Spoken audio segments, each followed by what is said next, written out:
Medo chwakore nyakora Mogajwang' teko ni e lwet jopiny ginyalo tiyo gi teko ni e yore mag penjo Senior Jeibonyo ka duoke koni matin jadolo gi ologor gi jomamoko ma osewuoyo ywak ni chal ka gima nitiere paro mar ng'ado kogi kaka jadolo ne owachonwa kane pok okawo yweyo joma ng'ado lwet jodolo gi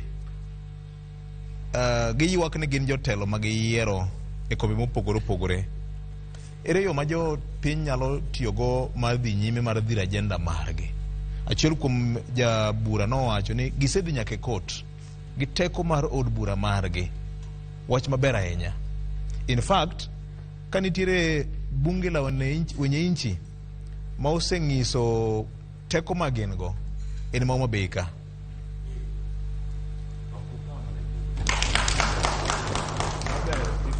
Homa Bay ka matero nyaka kaunti ma Migori e court.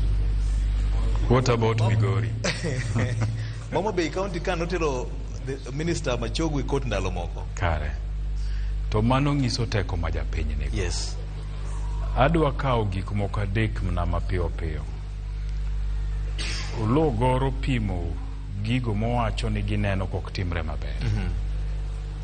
Tadwa penje ni to bende une gi forum ma ulalo ruwe gi jogo ma uyiero ma ukone MCA ni wadwari Jumapil saa 8 ibi kama wan gi penjo mwadwa penji dito gik miyale assembly ma Homa Bay inda kwa senene kiwacha achiel ariyo adek paro makoro uketo Homa Bay ni dwa timo achiel ariyo adek dak ni duogo kama ndi penjwa kaka yor manyo pachwa kaka jopiny. Koso samuneno MCA to en mnani jatelo ine mapiny te mang'owa ine mapiny kuodhi jatelo idhi maber koro en puoch gi pak to gik moko tok ti mang'o ok dhi maber. Mano penjo manyaka wapenji. Mar ariyo teko mar japiny ne kendo ahero gima Joyce owacho ni no realize ni 500, 200, 100 ni ok konyi nikech sami kawe tidikori omuklaki ogolu koki okinyal penjo motegno to kata obed ni en mar manyo chiembwa matin endene ting'eni sami kawo 500 tikawo 200 to ndara mano onego los ni jakori ka iwuotho gode iyi sikul monego ger ni jakori bet godo kamoro chamo chips gi soda ise chiemo chuth koro kinyal bedo gi teko mar penjo jatelo ni penjo donge ni ke jotelo sewacho ni chiem chuth mbele pek bas to kingeni mbele pek ti chiemo chuth to kara kiki penjo mbele ka nikech mane kaka walalo teko ma wan godo nikech yiena mondo ati gi dholuone japiny owe ladhore e mbele jatelo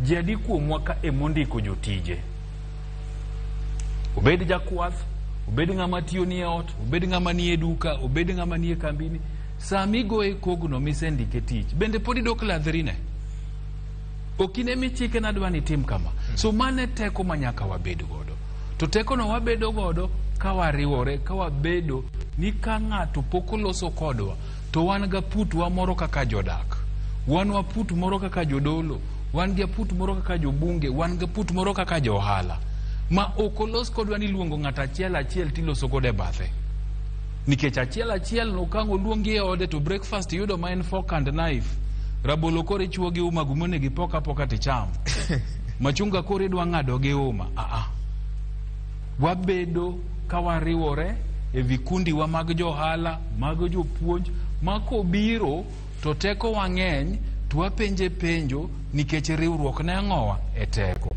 to kwa bet ni en achiel okapari e kwa bro bedo gi teko monego wabedgo so nyaka wariwre kako oganda nyaka walose buche matindo mag ng'iyo interests magwa ni wan johala ang'o madwa notimwa Homa Bay ka makwa dhir governor twang'e ni wadhi loso gi governor ni wadwaro achiel ariyo adek to kwa wuok ni ng'ato ka ng'ato dwa dhi neno governor kien odhi manyo mare uwuon ok makonyo ang'owa makonyo ganda so wariwre uru wabed gi buchewa mwayale gigo matimowa makwa wuok ni pio onge Homa Bay ka kako wache ni juma achiel pio kosebedo twamanyo CCM mar pi, twapenje ne ang'o miyo pi onge. Twamanyo MCAs magwa, nikech MCAs go bende nigi committees e od bura kanyo. Twapenjogi ni to bende pi maonge Homa Bay kani, wachni bende usewacho od bura. To county osemiyo udwoko mane?